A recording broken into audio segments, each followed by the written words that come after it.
Selamat datang di Rumah Ilmu. Saling bantu, saling jaga, cari ilmu di rumah saja.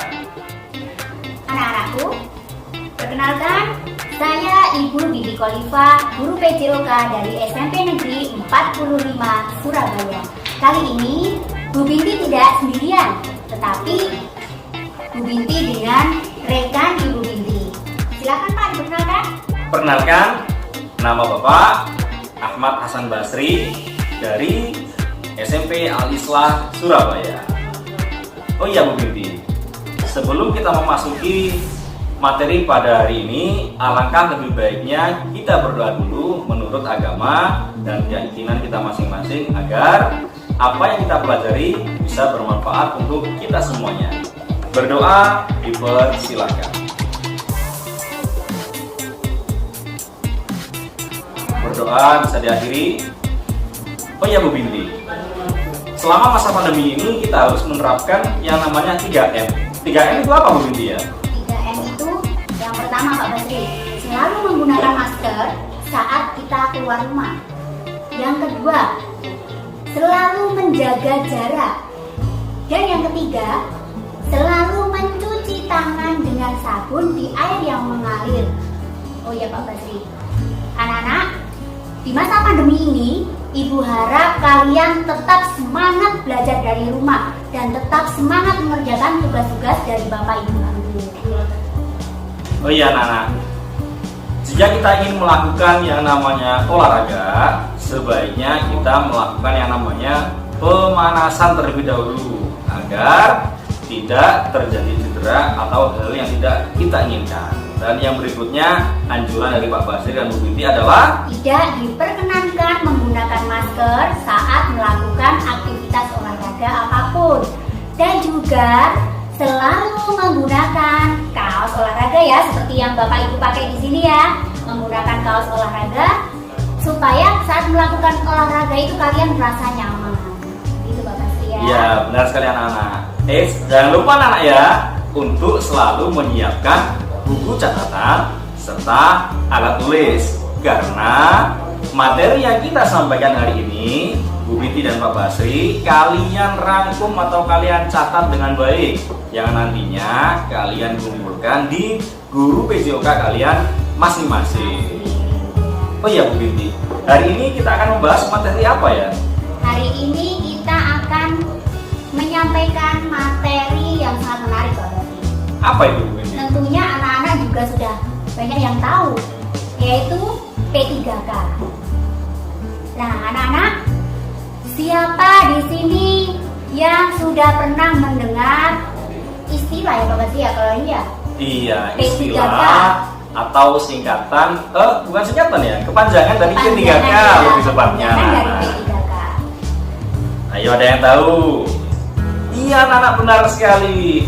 P3K adalah pertolongan pertama pada kecelakaan. Baiklah, pada dasarnya manusia adalah makhluk hidup yang bergerak setiap hari Pak Basri ya. Iya, benar sekali Bu Binti. Jadi resikonya untuk cedera itu pasti ada. Oh iya, pasti ada. Jadi untuk itu kita harus mengetahui bagaimana cara menangani pertolongan pertama pada kecelakaan Bu Binti. Karena P3K itu merupakan langkah awal Bu Binti. Langkah awal menolong ya Pak. Iya, benar sekali. Supaya menghindari dari resiko cedera yang berlebihan sebelum mendapat pertolongan berikutnya. Nah, benar sekali. Meskipun bukan suatu hal yang diharapkan ya Pak ya. Iya, Kecelakaan benar sekali. itu memerlukan langkah antisipatif ya. Langkah antisipatif Pak, yang diantaranya dengan mengetahui atau mendiagnosa penyakit maupun akibat kecelakaan, penanganan terhadap korban, dan evakuasi korban juga dilakukan Pak. Iya, benar sekali Bu Binti. Dan anak-anak, perlu kalian ketahui bahwa pengetahuan tentang P3K merupakan pengetahuan dasar seperti yang Pak Basri jelaskan tadi, agar korban yang mengalami kecelakaan terhindar dari resiko cedera yang berlebihan. Seperti itu anak-anak. Kemudian pengertian yang lebih jelasnya lagi tentang apa itu P3K akan dijelaskan oleh Bu Binti. Silakan Bu Binti. Baiklah. Mungkin kalian sudah banyak yang tahu ya Pak Basri ya? Iya, benar sekali. Ayo, siapa yang masih ingat pengertian dari P3K?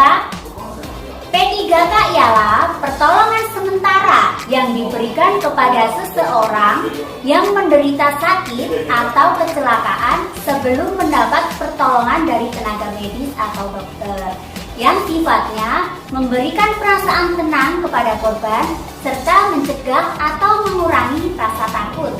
Dan yang terpenting adalah mengurangi risiko bahaya yang lebih besar yang ditimbulkan akibat kecelakaan tersebut. Kalau tadi saya sudah mengupas pengertiannya ya Pak Basri ya. Iya, Pak. Sekarang Pak Basri akan menyampaikan apa sih tujuan dari P3K itu? Baik anak-anak, tadi Bu Binti menjelaskan tentang apa itu P3K. Berarti kita harus mengetahui tujuan dari P3K itu sendiri.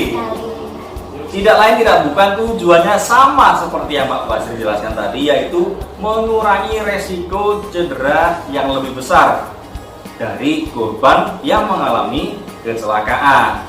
Ingat, tadi Bu Binti mengatakan atau menjelaskan bahwa P3K adalah penanganan yang memberikan rasa tenang. Jadi ada sebuah prinsip dari Pak Basri, itu adalah prinsip STOP. STOP.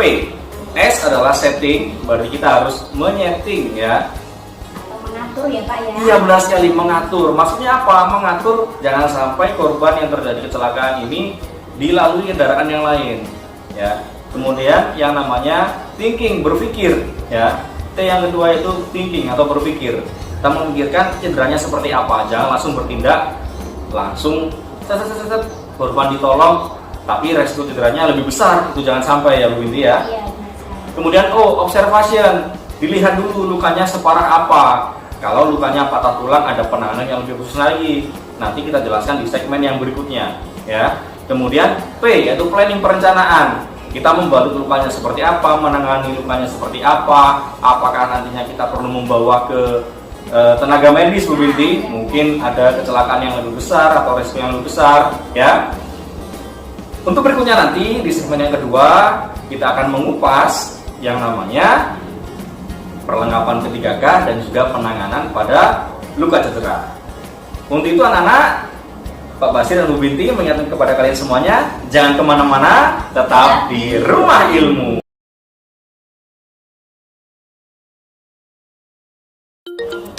Kembali lagi di Rumah Ilmu. Nah anak-anak, Ibu dan Pak Basri sudah menjelaskan tentang pengertian tujuan dari P3K. Tadi Pak Basri menyinggung tentang STOP ya Pak ya? Iya, benar sekali anak-anak. Bisa diulang lagi Pak, apa itu STOP tadi? Mungkin ada tadi yang ketinggalan menyaksikan video kita? Oh iya anak-anak, STOP atau lebih enak lagi kita langsung stop ya. Untuk lebih jelasnya kalian buka buku catatannya, disimak baik-baik apa yang Pak Basri sampaikan, karena prinsip STOP dari Pak Basri itu bisa kalian terapkan dimanapun kalian berada ketika melihat sebuah kecelakaan dan apa yang harus kalian lakukan. STOP, stop ya. Stop itu sendiri berarti adalah berhenti Bu Binti. Jadi ketika ada kecelakaan berhenti dulu, jangan gupuh istilahnya kalau bahasa Jawa ya. Jadi jangan tergesa-gesa. Ketika ada orang mengalami kecelakaan, diam dulu ya, stop. STOP ya. S sendiri adalah setting, kalian atur atau tata ya. Maksudnya apa? Ketika kecelakaan misalnya teman kalian mungkin di olahraga jatuh misalnya Bu Binti ya. Saat melaksanakan aktivitas sepak bola misalnya teman kalian jatuh ya, saling bertabrakan misalnya ya. Di stop dulu, diberhentikan dulu, itu maksudnya STOP yang pertama. S setting, jadi ditata di sekitarnya itu nggak boleh ada kerumunan ya, seperti itu Bu Binti. Iya. Kemudian ST, T adalah thinking ya, benar sekali, berpikir. Harus diapakan? Iya, jangan gegabah karena ada prosedurnya ya. Jadi P3K itu adalah prosedur pertama yang harus kalian lakukan, bukan asal ditolong, itu bukan. Kemudian O ya, STO, observation, berarti apa? Langkah ya Pak Basri, apa yang harus kita lakukan? Iya, lebih tepatnya melihat sejauh mana luka yang diderita oleh korban. Ya, diobservasi dulu apakah ini lukanya ringan, sedang, iya bahkan ada luka beratnya. Itu harus kalian observasi dulu, jangan asal istilahnya, jangan asal ditolong, bukan. Iya benar sekali anak-anak. STO sudah ya. P, planning, perencanaan. Kalau iya benar sekali anak-anak. Kalau lukanya ringan, ya cukup kita lakukan pertolongan dengan sesuai luka yang diderita. Kalau luka sedang seperti apa, luka berat seperti apa. Oh ya anak-anak, ketika kalian sudah tahu bahwa luka tersebut yang dialami oleh korban tergolong luka berat Bu Binti, jangan lakukan pertolongan sendirian, harus minta bantuan. Tenaga medis ya, Iya, lebih ahli. Tapi kalian sudah melakukan STOP tadi prosedurnya, jangan langsung halo tenaga medis, ya diobservasi dulu. Kalau misalnya oh ini luka sedang, ya sudah kita lakukan pertolongan sebisa mungkin. Tapi kalau tergolong luka berat, terutama ketika kecelakaan di jalan, ya kalian harus benar-benar memanggil orang atau tenaga medis yang lebih ahli Bu Binti. Oh iya Bu Binti, ini dari tadi tes di sini ada apa saja Bu Binti ya? Oh iya Pak, di sini ada perlengkapan P3K Pak Basri. Ayo, kira-kira siapa yang bisa menebak di dalam tas ini ada perlengkapan apa saja? Yo, mungkin di rumah sudah ada yang namanya P3K, tapi ini kenapa ditaruh dalam tas supaya lebih fleksibel dibawa kemana-mana Bu Binti. Isinya apa saja, ada yang tahu? Untuk perlengkapan P3K, di sini ada alatnya ya anak-anak ya. Yang pertama ada. Nah, ini adalah kasa steril. Gunanya adalah membalut luka agar tidak termasuki oleh bakteri. Yang kedua ada apa lagi Pak Basri ya? Oh, iya. Plester Iya, anak-anak. benar sekali. Ya. Ada plester. Nah, ini kalau kalian punya P3K sendiri tuh enak anak-anak. Tadi kalian tahu di mana tempatnya, ya. Plester. Ya. Kemudian ada apa lagi Bu Binti? Harus ada kapas anak-anak. Iya. Karena apa? Kapas ini sangat perlu sekali ya Pak Basri ya. Ketika Iya, kita sangat perlu, jatuh, anak-anak. itu kapas selalu yang utama itu digunakan. Ya, untuk ada kapas. perjalanan. Kemudian ada apa lagi Bu Binti? Kemudian ada gunting. Iya, ada gunting. Gunanya tadi itu apa gunting? Iya jelas. Untuk menggunting ya, atau Pak Basri memotong ya. kasa yang sekiranya berlebihan, bisa kita gunting atau kita rapikan seperti itu. Lanjut Bu Binti? Ada lagi anak-anak, yaitu senter. Iya, mungkin ini sebelumnya tidak terpikir ya oleh kalian ya. Kenapa harus Buat ada yang apa? namanya Biasanya seperti senter? itu, ya. Ya. Buat apa kok ada senter? Iya Nana, benar sekali. Ketika kalian pandangannya kurang terfokus pada luka, contoh luka gores, ya pasti ada kerikil-kerikil Bu Binti di dalamnya. Oh, iya, nah, untuk membersihkannya, jangan dikasih kapas kemudian kasa digeser-geser gini ya, pasti sakit. Ya, kita lihat dulu apakah ada kerikilnya yang masih ada di dalam. Kalau masih ada kita bersihkan dengan baik. Kalau sudah tidak ada, baru kita plester. Kalau masih ada kita plester, nanti akan terjadi yang namanya infeksi. Ya, lanjut Bu Binti. Sekarang obat luka. Kalau obat luka itu biasanya Pak Basri ya, Ya, Bu Binti. di tas seperti ini, di tas P3K ini Ya, betul. selalu ada obat pencuci luka Pak. Ya, obat pencuci luka atau bisa kita sebut dengan alkohol 70%. Dan juga ada obat merah, itu yang selalu Iya, ada obat harus merah. disiapkan ya anak-anak ya. Iya. Oh ya Bu Binti, lanjut. Ada apa lagi? Tentunya harus ada obat luka bakar Pak Basri. Iya, lebih tepatnya salep anak-anak ya untuk luka bakar. Oh iya Pak Basri, selain salep tadi, ada yang alami Pak. Yang alami yang Tumbuhan digunakan tentunya. untuk luka gores dan luka bakar. Anak-anak ada yang tahu enggak ya? Apa itu obat atau tumbuhan yang digunakan sebagai obat untuk luka gores dan luka bakar? Apa Bu Binti ya? Kita bisa pakai lidah buaya Pak Basri. Lidah buaya. Lidah Berarti buaya. paling tidak anak-anak harus mempunyai toga ya, tanaman obat keluarga ya Bu Benar Binti ya. sekali. Salah satunya adalah lidah buaya. Ya. Lanjut Bu Binti, ada apa lagi? Sekarang ada obat sakit Pak Basri. Obat sakit. Iya. Contohnya Bu Binti? Ada minyak tawon. Oke. Yang kedua ada minyak kayu putih. Nah, dua obat ini biasanya selalu disediakan Pak kalau di rumah. ada lagi anak-anak obat sakit yang harus kalian siapkan. Ada banyak sekali. Ya, ada banyak. Ini harus kalian siapkan. Ya, contoh obat sakit mah, obat sakit perut yang lain, obat diare, obat pusing, bahkan obat batuk, obat panas juga harus kalian siapkan. Seperti itu anak-anak. Oke anak-anak, di segmen 2 sudah kita bahas apa itu prinsip STOP dalam penanganan P3K dan juga perlengkapan P3K. Iya. Oh ya anak-anak, nanti di segmen ketiga kita akan membahas tentang penanganan pada luka, gores dan juga Patah tulang. iya anak-anak. Untuk itu jangan kemana-mana, disimak baik-baik materi hari ini, ditulis di buku catatan kalian. Jangan kemana-mana, tetap di Rumah Ilmu.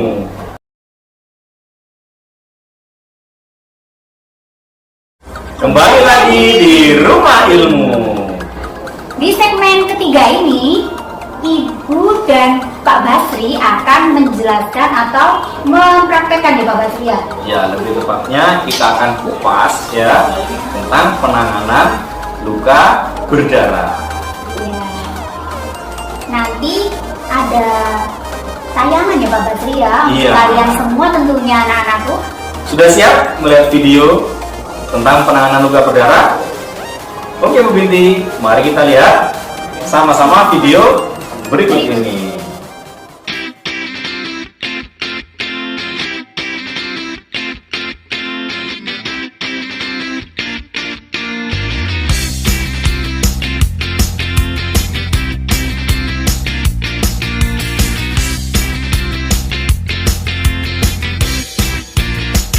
Nah, bagaimana anak-anak?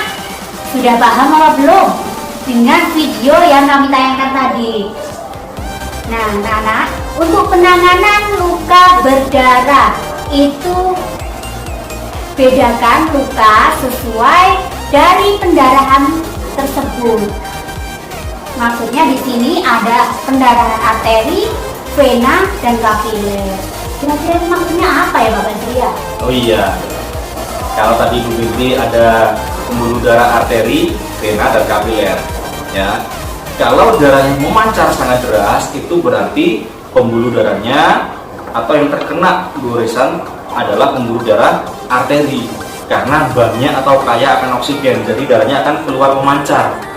Sama seperti kita sedang bernafas karena mengikuti denyut jantung seperti itu Bu Binti. Kalau untuk pembuluh darah vena Bu Binti, itu keluarnya menetes, jadi darahnya yang keluar itu sedang anak-anak, karena oksigen yang dihasilkan sedikit. Dan sedangkan Bu Binti, untuk pembuluh darah kapiler, ketika kita kena luka tergores, maka yang keluar adalah lukanya sedikit Bu Binti. Biasanya bercak itu, ada bercaknya darah ya. Jadi nggak sampai menetes, cuma kelihatan ada darahnya. Nah itu berarti pembuluh darah kapiler yang kena, karena merupakan serabut-serabut kecil dari pembuluh darah. Oh iya anak-anak, tadi kita juga lupa Pak Basri, alatnya kurang satu tadi. Oh iya anak-anak, pembalut tekan ya. Bisa kita gunakan nantinya untuk membalut luka dan mengurangi yang namanya geser Bu Binti ya. Pergeseran tulang iya. Nah anak-anak, sekarang kita akan mempelajari bagaimana cara menangani patah tulang. Ada yang masih ingat patah tulang itu ada berapa macam? Iya benar sekali anak-anak, ada 2 macam. Apa itu Bu Binti? Ada patah tulang terbuka dan juga patah tulang tertutup Pak Basri.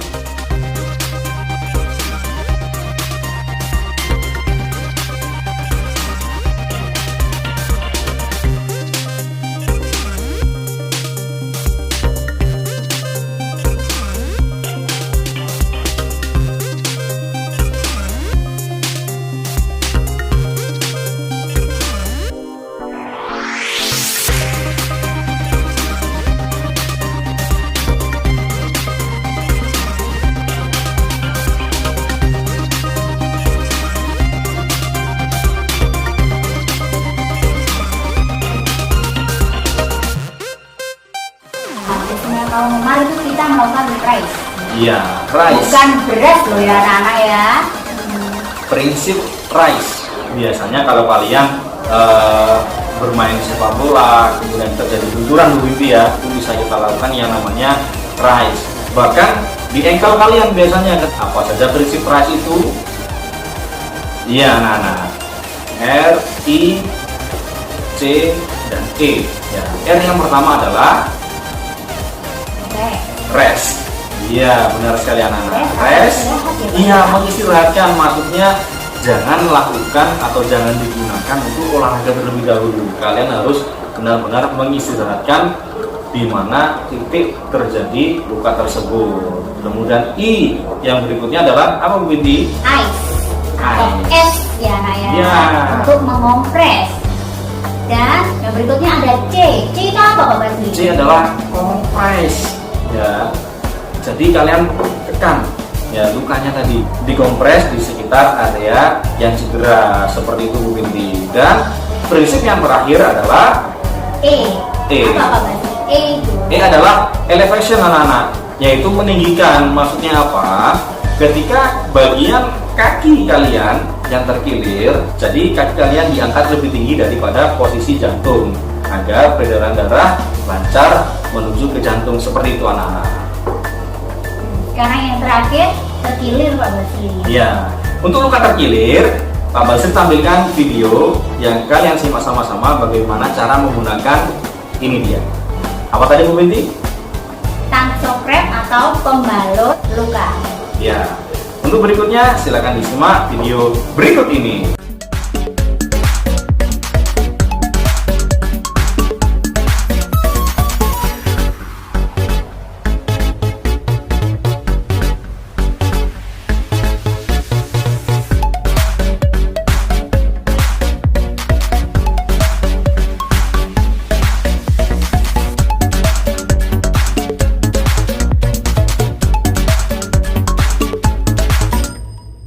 Bagaimana Pak Basri? Ada yang perlu ditambahkan? Oh iya anak-anak, cukup menarik bukan materi yang kita sampaikan hari ini, yaitu tentang materi P3K Bu Binti, yaitu suatu langkah atau gerakan antisipatif untuk menolong korban yang sedang mengalami sebuah kecelakaan. Jadi kita harus tahu apa langkah-langkah yang harus kita lakukan saat melihat suatu kecelakaan, seperti itu Bu Binti. Baik anak-anak, cukup sekian pembelajaran dari kita hari ini. Jangan lupa buku catatan kalian nantinya dikirimkan ke guru PJK kalian masing-masing, dan tetap patuhi yang namanya protokol kesehatan serta anjuran melakukan pemanasan sebelum melakukan aktivitas olahraga.